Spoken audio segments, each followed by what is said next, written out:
ہوگی، اور یہ وہ نماز ہے جس پر میرے آقا نے مغفرت کی بشارت عطا کی ہے۔ تو اور اسی کے بعد جب نماز ہو جائے گی تو پھر انشاءاللہ تعالی ذکر ہوگا اور دعا ہوگی۔ میں آپ کو بتاؤں، جب ذکر کرے نا بلند آواز سے کرے، دل کی گہرائیوں سے کرے، سب ایک ساتھ مل کے کرے، آگے پیچھے نہیں ہو۔ سب سے بڑی چیز کیا ہے؟ اللہ کا ذکر۔ اللہ کا ذکر بہت بڑا ہے، اللہ کے ذکر سے دلوں کو سکون ملتا ہے۔ پھر اس کے بعد ذکر کے بعد جب دعا ہوگی تو سب مل کر دعا پر آمین کہیں۔ لوگ دعا میں آنے کے تو بہت شوقین ہوتے ہیں، لیکن وہ دعا پر آمین بھی نہیں کہتے۔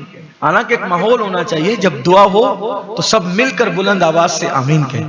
شرمائے نہیں میرے بھائی، ہم جب گانا گاتے ہوئے نہیں شرماتے ہیں تو آمین کہنے میں کیا شرم ہے؟ جو آمین کہتے ہیں نا وہ دعا میں شریک رہتے ہیں، تو جو مانگنے والے کو ملتا ہے وہ آمین کہنے والے کو بھی ملتا ہے۔ اس لیے مانگنا، اور پھر دعا میں رونے کی کوشش کی۔ رونا نہیں آتا، حدیث پاک ہے، رونا نہیں آتا، رونے جیسی صورت بناؤ، اس لیے کہ اللہ کو عاجزی پسند ہے، انکساری پسند ہے۔ تو جو صلاۃ التسبیح پڑھی جاتی ہے اس کا طریقہ ہر سال آپ کو بتایا جاتا ہے کہ 4 رکعت نماز یہ ہے، نفل ہے، اور نیت کریں گے آپ۔ نیت کی میں نے 4 رکعت نماز صلاۃ التسبیح کی واسطے اللہ کے منہ میرا کعبہ شریف کی طرف اور پیچھے سے امام کی۔ پھر اس کے بعد امام صاحب تکبیر تحریمہ کہیں گے اور آپ ہاتھ باندھ لیں گے۔ پھر امام بھی ثنا پڑھے، آپ بھی ثنا پڑھیں، اور اس کے بعد پھر جو ہے آپ کو 15 مرتبہ قرأت سے پہلے تسبیح پڑھنا ہے۔ سبحان اللہ والحمد للہ ولا الہ الا اللہ واللہ اکبر۔ کیا پڑھنا ہے؟ سبحان اللہ والحمد للہ ولا الہ الا اللہ واللہ اکبر۔ سبحان اللہ والحمد للہ ولا الہ الا اللہ واللہ اکبر۔ یہ تسبیح آپ قرأت سے پہلے کتنی بار پڑھیں گے؟ 15 مرتبہ۔ پھر قرأت ہوگی، پھر قرأت کے بعد امام صاحب خاموش ہو جاتے ہیں، پھر 10 مرتبہ آپ کو یہی تسبیح پڑھنا ہے۔ سب مل کے پڑھے، کون سی تسبیح؟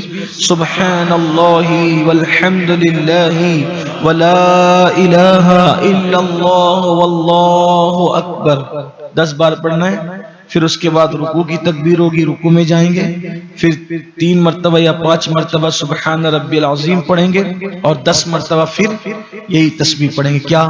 سبحان اللہ والحمد للہ ولا الہ الا اللہ واللہ اکبر۔ پھر رکوع سے سر اٹھائیں گے، پھر 10 مرتبہ یہی تسبیح، پھر سجدے میں جائیں گے، سجدے کی تسبیح کے بعد پھر 10 مرتبہ یہی تسبیح، ٹھیک ہے؟ پھر سجدے سے سر اٹھائیں گے، پھر 10 مرتبہ یہی تسبیح، پھر دوسرے سجدے میں جائیں گے، سجدے کی تسبیح کے بعد پھر 10 مرتبہ یہی تسبیح۔ تو یہ کل کتنا ہوتا ہے؟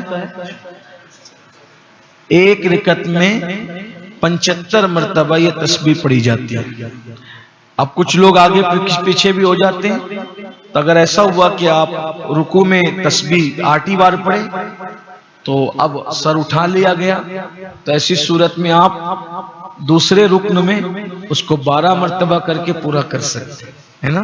تو آپ پریشان نہیں ہوں، اور جن کو نیت کرنا نہیں آتی ہے تو وہ لوگ صرف یہ دل میں ارادہ کریں کہ ہم صلاۃ التسبیح اللہ کے لیے پڑھ رہے ہیں، تو اس طرح سے آپ جو ہیں وہ چونکہ نیت جو ہے وہ دل کے ارادے کرنا ہے۔ آپ لوگ سب کھڑے ہو جائیں، صفحے درست فرمائیں۔